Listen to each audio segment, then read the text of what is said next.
નમસ્કાર વિદ્યાર્થી મિત્રો, ચાલો આજે આપણે ધોરણ 12 કોમર્સ ગુજરાતી માધ્યમની અંદર વિષય નામોના મૂળ તત્વો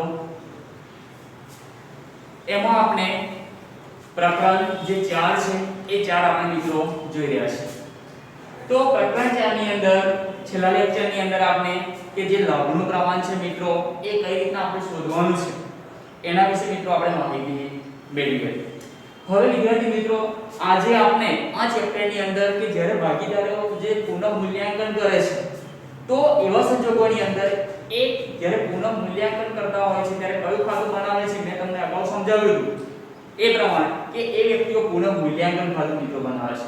તો આ જે પુનઃ મૂલ્યાંકન ખાતું બનાવે છે તો એ પુનઃ મૂલ્યાંકન ખાતું જ્યારે બનાવે છે ત્યારે એની હિસાબી અસર આપણે કઈ રીતના આપીએ છીએ, એની નોંધ કઈ રીતના કરીએ છીએ, આપણે એની આમોદો કઈ રીતના કરીએ છીએ, તો એ જ પ્રમાણે આપણે દાખલા નંબર જે 10 છે એ 10 ની મિત્રો આજે આપણે વાત કરવાના છીએ।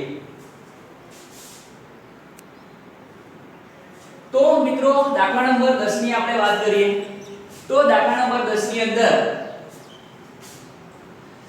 આપણે અહીંયા દાખલો આપ્યો છે એ પ્રમાણે જોઈએ તો રાજેશ, પુષ્પા અને પ્રતિભા ત્રણ ભાગીદારો છે। શ્રીનાથજી ટેરેસ નામની એક ભાગીદારી પેઢીના ભાગીદારો છે। તેઓની વચ્ચે નફા નુકસાન વહેંચણીનું પ્રમાણ 2:3:1 છે। કયું નફા નુકસાન વહેંચણીનું પ્રમાણ છે તો કે 2:3:1 એટલે કે નફા નુકસાન ફાળવણીનું પ્રમાણ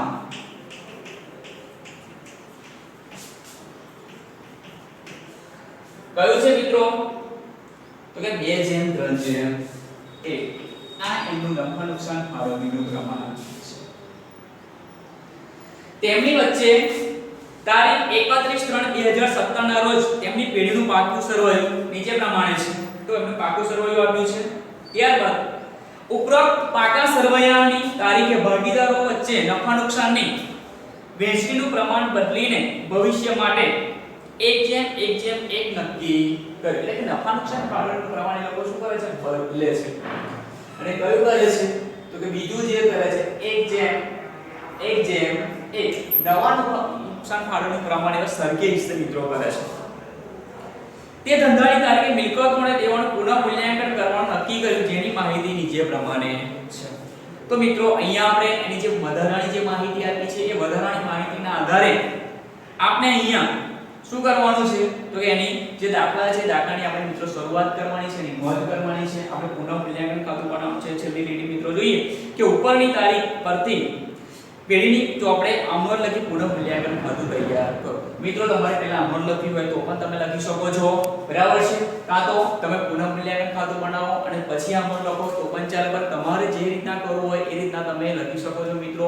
પરંતુ આપણે અહીંયા સૌથી પહેલા પુનઃ મૂલ્યાંકન ખાતું મિત્રો બનાવી દઈશું કે જેથી કરીને પુનઃ મૂલ્યાંકન ખાતા પર તમે સરળતાથી જે આમોદો છે એમ તમે લખી શકતા હોવ છો। એટલે સૌથી પહેલા આપણે શું બનાવીશું પુનઃ મૂલ્યાંકન ખાતું અહીંયા બનાવી દઈશું। તો અહીંયા તારીખ 31/3/2017 ના રોજ પૂરા થતા વર્ષનું પુનઃ મૂલ્યાંકન ખાતું, રોજનું તમારે નથી લખવાનું, ના રોજ પૂરા થતા વર્ષનું લખવાનું છે। તો સૌથી પહેલા આપણે જે પુનઃ મૂલ્યાંકન ખાતું છે એ આપણે અહીંયા બનાવીએ છીએ। તો પુનઃ મૂલ્યાંકન ખાતું તમે મિત્રો જ્યારે બનાવો છો ત્યારે જે આપણે જે ખાતા જે છે એના જે ખાના તે પ્રમાણે લખવાનું છે કે વિગત રકમ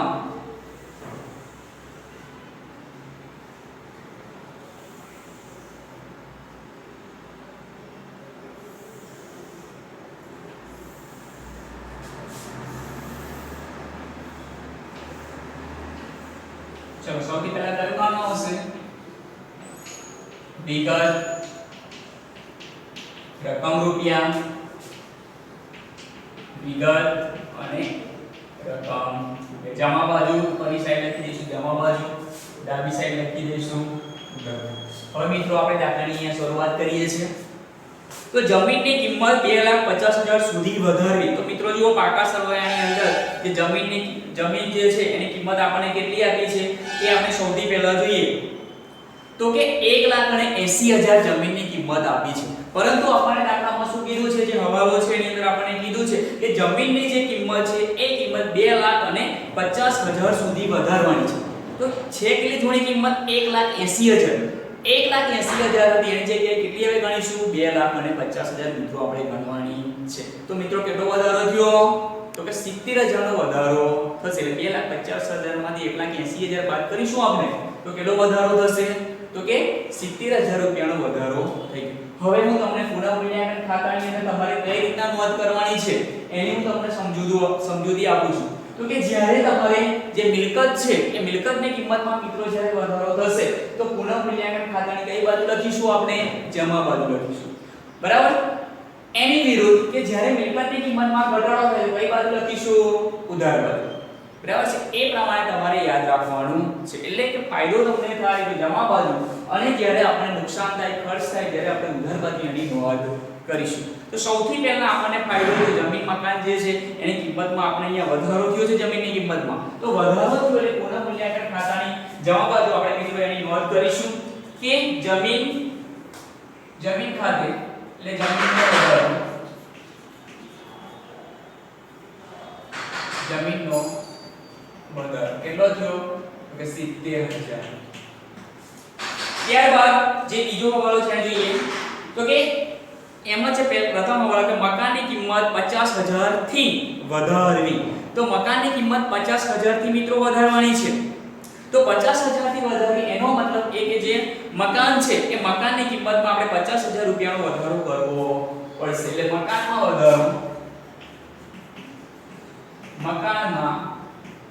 વધારો કેટલો 50,000.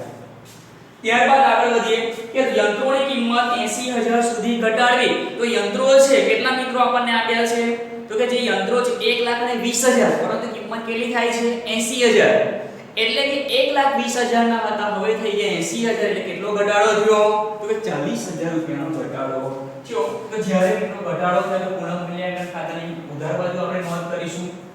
યંત્રમાં શું થયો ઘટાડો કેટલો થયો તો કે 40,000 રૂપિયાનો ઘટાડો થયો.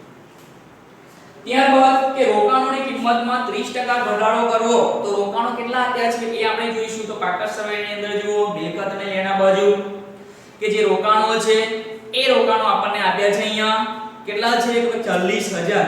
40,000 ના કેટલા ટકા કરવાના છે 30% ઘટાડો કરવાનો છે.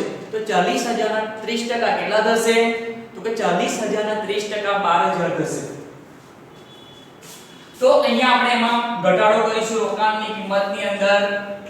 રોકાણોમાં ઘટાડો 40,000 ના 30% એટલે કેટલા આવશે 12,000 આવશે.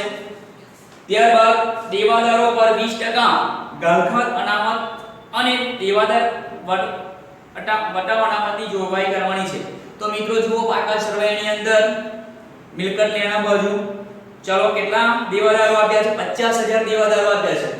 એટલે જે દેવાદારો આપણને આપ્યા છે 50,000 એમાંથી શું કહે છે તો ગાળખાત અનામતની જોગવાઈ કરવાની છે. તો ગાળખાત અનામતની જ્યારે જોગવાઈ કરવાની હોય ત્યારે શું થશે તો કે એમાં જે દેવાદારો છે એમાં ઘટાડો થશે. તો દેવાદારોમાં જ્યારે ઘટાડો થાય છે તો કેટલા ટકા ગાળખાત અનામત રાખવાની 20% છે. બરાબર છે. તો 20% એટલે કે 50,000 ના 20% એટલે કેટલા થશે 10,000. 50,000 માંથી 10,000 જશે એટલે કેટલા આવશે 40,000. બીજું પણ આપણને કીધું છે કે દેવાદારો પર વટાવ અનામત કેટલો ગણવાનો છે તો કે 5%. તો 5% આપણે શું કરવાનું છે દેવાદાર પર વટાવ અનામત. ચલો 40,000 ના 5% આપણે કરીશું એટલે કેટલા આવશે 2,000. એટલે બે વસ્તુની આપણે મિત્રો જોગવાઈ કરવાની છે એ આપણે અહીંયા કરીશું. ગાળખાત અનામત ચલો કેટલી છે 10,000. ત્યારબાદ દેવાદાર પર વટાવ અનામત કેટલો છે તો કે 2,000. ચલો બંનેની જોગવાઈ થઈ ગઈ. ત્યારબાદ કીધું છે આપણને કે રૂપિયા 15,000 ના સ્ટોકની કિંમતમાં 20% ઘટાડો કરવાનો છે. તો 15,000 નો જ્યારે સ્ટોક છે એમાં 20% તો 15,000 ના આપણે 20% કરીશું એટલે કેટલો ઘટાડો કરવો પડશે 3,000. સ્ટોકમાં ઘટાડો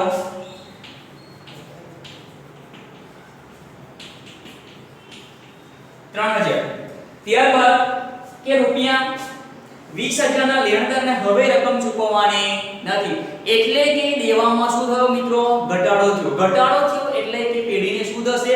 ફાયદો થશે. તો મેં તમને પહેલા કીધું હતું એ પ્રમાણે કે જ્યારે પેઢીને ફાયદો થાય છે, નફો પ્રાપ્ત થાય છે, તો એવા સંજોગોની અંદર પુનઃ મૂલ્યાંકન ખાતું છે જેમાં પાછું મિત્રો આપણે એની નોંધ કરીશું. તો લેણદારો ઘટ્યા તો પેઢીને શું થશે? ફાયદો થશે. એટલે અહીંયા લખીશું કે લેણદારો ખાતે ચલો કેટલો ઘટાડો થયો છે? તો કે 20000. ત્યારબાદ કે રૂપિયા 3000 ના ચૂકવવાના બાકી ખર્ચની અને રૂપિયા 2000 મળવાની બાકી આવકની નોંધ કરવાની શું છે? બાકી છે. આપણે એની નોંધ કરી નથી. જે નોંધ કરવાની છે મિત્રો એ આપણે ભૂલી ગયા છે. બરાબર છે? તો એની આપણે નોંધ કરવી પડશે. તો સૌથી પહેલા આપણે જોઈએ કે 3000 ચૂકવવાનો બાકી ખર્ચ હતો એની નોંધ કરી નથી. એટલે આપણે એને ચૂકવવો પડશે તો આપણા માટે ખર્ચ કહેવાશે. બરાબર? એટલે આપણે કઈ નોંધ કરીશું? પુનઃ મૂલ્યાંકન ખાતાની ઉધાર બાજુ. એટલે કે ચૂકવવાનો બાકી ખર્ચ, ચૂકવવાના બાકી ખર્ચા જેની નોંધ આપણે મિત્રો નથી કરી એની નોંધ આપણે કરી દઈશું. કેટલા છે? તો કે 3000. ત્યારબાદ કે 2000 મળવાની બાકી આવકની પણ આપણે નોંધ નથી કરી એની નોંધ કરી દઈશું આપણે કે મળવાની બાકી આવક. ચલો કેટલી છે? તો મળવાની બાકી આવક છે 2000 રૂપિયા. ચલો બંનેની આપણે મિત્રો નોંધ છે એ નોંધ અહીંયા કરી દીધેલ છે. ચલો થઈ ગયું બધું પૂર્ણ. બધા જ જે મિલકતની અંદર વધારો થયો, ઘટાડો થયો એ તમામ પ્રકારના જે તે હતું એ બધાની મિત્રો આપણે અહીંયા શું કરી દીધી છે? નોંધ કરી છે. બરાબર છે? કોઈ પણ વસ્તુ અત્યારે એવું નથી કે જેની મિત્રો આપણે નોંધ કરવાની બાકી હોય. તમામની જે નોંધ છે એ નોંધ અહીંયા આપણે કરી દીધેલ છે. તો આપણે જ્યારે નોંધ કરી હવે શું કરીશું? તો કે નોંધ કર્યા બાદ આપણે સરવાળો કરી દઈશું.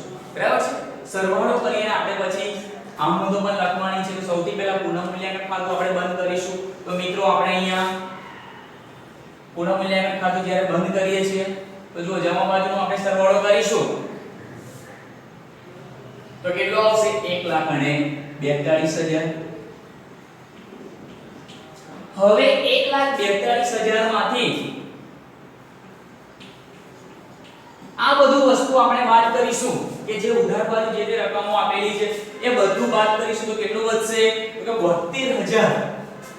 જે 72,000 છે એ વધશે. તો 72,000 જે મિત્રો વધે છે એ શું છે? તો કે પુનઃ મૂલ્યાંકન ખાતાનો નફો. બરાબર છે?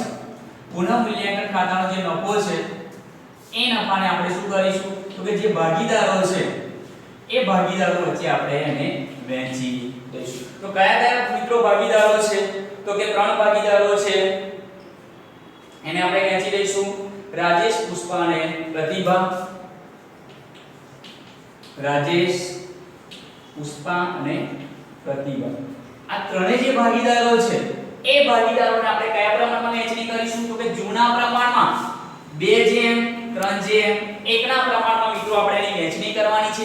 તો જ્યારે આપણે 2:3:1 ના પ્રમાણમાં નફા નુકસાનની જ્યારે વહેંચણી કરીએ છીએ બરાબર છે? તો એની વહેંચણી કરી દઈશું તો કેટલી આવશે? 24,000, 36,000 અને 12,000. 24,000, 36,000 અને 12,000.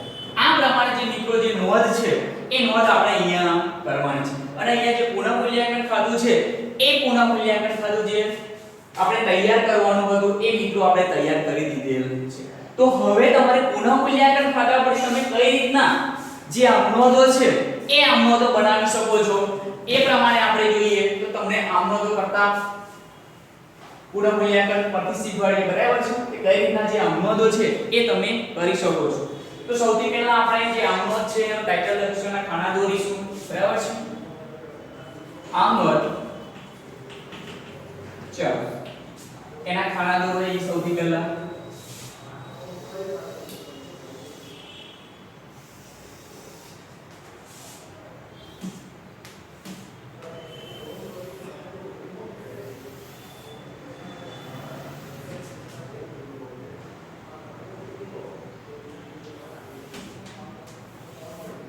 चलो तारीख विगत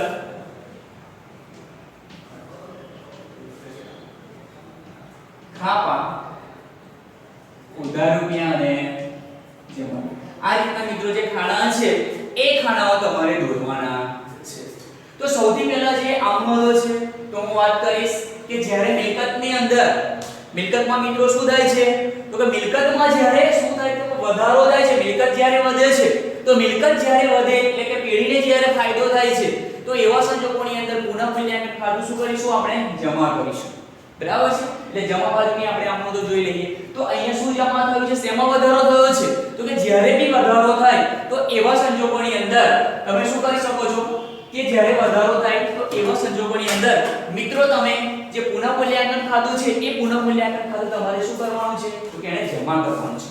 તો હવે જ્યારે જમા કરવાનું છે તો શેમાં વધારો થયો છે તો કે જમીનમાં. તો જમીનની અંદર જ્યારે વધારો થયો છે એની આમનોધ આપણે સૌથી પહેલા લખીએ કે એક જમીન ખાતે ઉધાર. શું લખીશું? જમીન ખાતે ઉધાર. બરાબર છે. કેટલા છે તો કે 70000. બધી જ મિલકતો લઈ લે. જમીન ખાતે ઉધાર 70000. બરાબર છે. પછી શેમાં વધારો થયો તો કે મકાન. તો કે મકાન ખાતે ઉધાર. મકાનમાં કેટલો થયો તો 50000 નો વધારો થયો. બધી આમાં મિત્રો આપણે એક સાથે લઈ લઈએ છીએ. બરાબર છે. કે જેથી કરીને આપણે 2 થી 3 થી 4 આમનોધની અંદર સંપૂર્ણ આપણે આવી જશે. ત્યાર પછી લેણદારો. તો લેણદારો ખાતે ઉધાર.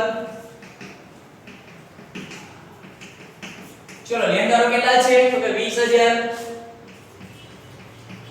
ત્યારબાદ કે મળવાની બાકી આવક ખાતે. શું છે? મળવાની બાકી આવક ખાતે. કેટલા છે? 2000.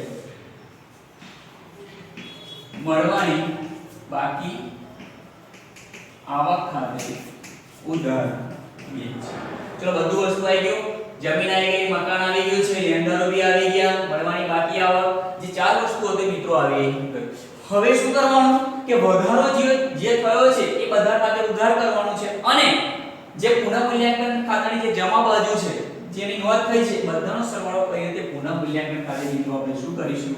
જમા કરીશું. એટલે તે પુનઃમૂલ્યાંકન ખાતે શું કરીશું તો કે જમા કરીશું. એક જ આમનોધની અંદર મેં મિત્રો લઈ લીધું છે. ચલો બધાનો સરવાળો કેટલો થાય છે? તો 1,42,000. તમે એક એક આમનોધ લખો તો વિચારશે, પરંતુ મેં અહીંયા શું કર્યું છે એક સાથે બધી જ આમનોધો છે એ લખી દીધેલ છે. બરાબર છે. લખો છો બાબાજી કે મિલકતોની કિંમતમાં વધારો થયો. મિલકતોની કિંમતમાં વધારો થયો અને લેણદારો ઘટ્યા. તો આ પ્રમાણે મિત્રો તમારે જે નોંધ છે એ નોંધ કરવાની છે. ત્યારબાદ આપણે બીજું વસ્તુ લઈએ. જુઓ હવે શું થાય? મિલકતની કિંમતમાં ઘટાડો થાય છે એટલે કે પુનઃમૂલ્યાંકન ખાતાની જે ઉધાર બાજુ જે છે એની આપણે વાત કરીએ. બરાબર છે. તો એ પ્રમાણે તમે જે નોંધ છે એ નોંધ તમે કરી શકો છો.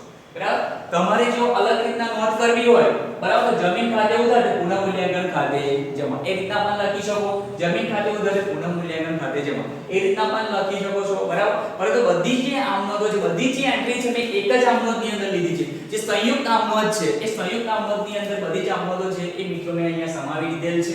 ત્યારબાદ આપણે હવે ઉધાર બાજુની વાત કરીએ તો પુનઃમૂલ્યાંકન ખાતે ઉધાર શું થશે?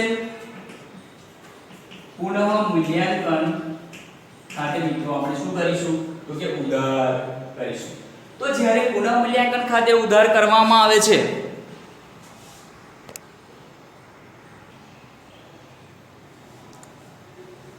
તો મિત્રો જે પુનઃમૂલ્યાંકન ખાતે આપણે અહીંયા શું કરવાનું છે? ઉધાર. એટલે સૌથી પહેલા આપણે લખી દઈએ જે ઉધાર બાજુ જે એન્ટ્રી છે એ બધી આપણે એન્ટ્રી અહીંયા લખી દઈશું. તો સૌથી પહેલા શું યંત્ર છે તે યંત્ર ખાતે જમા.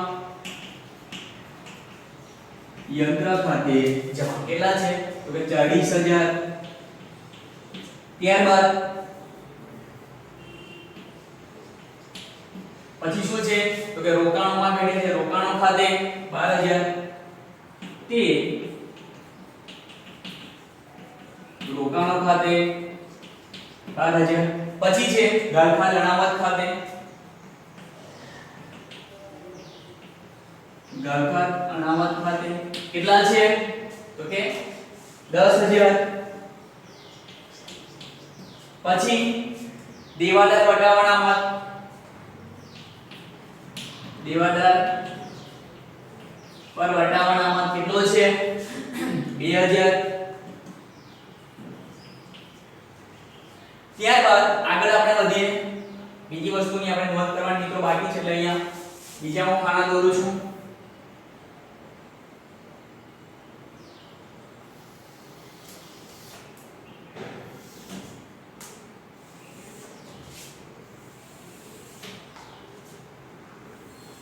તો જુઓ અહીંયા જુઓ આપણે તો દિવાલે પટાવાના મત આવી ગયો હવે શું બાકી રહ્યો તો કે સ્ટોકમાં ઘટાડો એટલે કે તે સ્ટોક ખાતે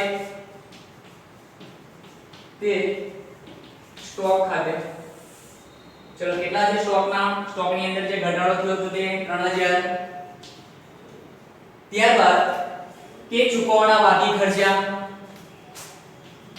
તે ચૂકવવાના બાકી ખર્ચા કેટલા છે તો કે એ પણ કેટલા છે 3000 છે ત્યાંથી આગળ વધીએ ચલો અહીંયા સુધી મિત્રો આપણે નોંધ કરવાની અને પુનઃ મૂલ્યાંકનનો જે નફો છે એની મિત્રો આપણે અલગથી જે નોંધ છે એ નોંધ અહીંયા કરવાના છે એટલે હું અહીંયા એમને રાખતો નથી આમાં એની નોંધ કરતો નથી એની જે નોંધ છે એ મિત્રો આપણે એની અલગથી કરીશું તો અહીંયા તમારે શું કરવાનું છે આ બધાનો મિત્રો સરવાળો કરીશું આપણે કે 40000 12000 10000 2000 અને 3000 તો એ બધાનો મિત્રો આપણે જ્યારે સરવાળો કરીશું તો જે સરવાળો જે છે એ સરવાળો થશે 70000 કેટલો થશે 70000 એટલે તમારે આ પ્રમાણે નોંધ કરવાની છે કે પુનઃ મૂલ્યાંકન ખાતે ઉધાર 70000 તે યંત્ર ખાતે જમા 40000 બરાબર છે તે રોકાણો ખાતે જમા 12000 તે કારખાના અનામત ખાતે જમા 10000 દિવાદાર પર વટાવા અનામત ખાતે જમા 2000 બરાબર છે તે સ્ટોક ખાતે જમા 3000 ચૂકવવાના બાકી ખર્ચા 3000 આ રીતના તમારે જે આમનોંધ છે તમે લખી શકો છો અહીંયા મિત્રો મેં સંયુક્ત લખી છે આમનોંધ તમે એને અલગથી પણ મિત્રો લખી શકો છો હવે જ્યારે પેઢીની અંતે કે જ્યારે અહીંયા લખી દઉં છું બાબાજી કે બાબાજી એની અંદર કે મિલકતોની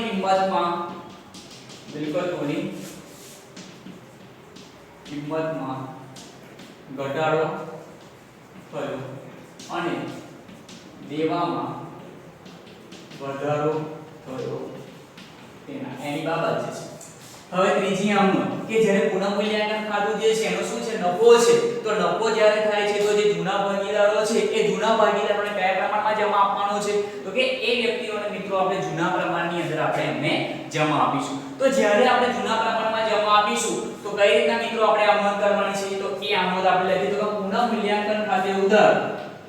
પુનઃ મૂલ્યાંકન ખાતે ઉધાર ચલો જે ભાગીદારો છે ભાગીદારો આપણે નામ લખી દઈશું તે કોણ છે તો કે જે ભાગીદારો છે રાજેશ પુષ્પા અને પ્રતિભા તે રાજેશના મૂડી ખાતે તે પુષ્પાના મૂડી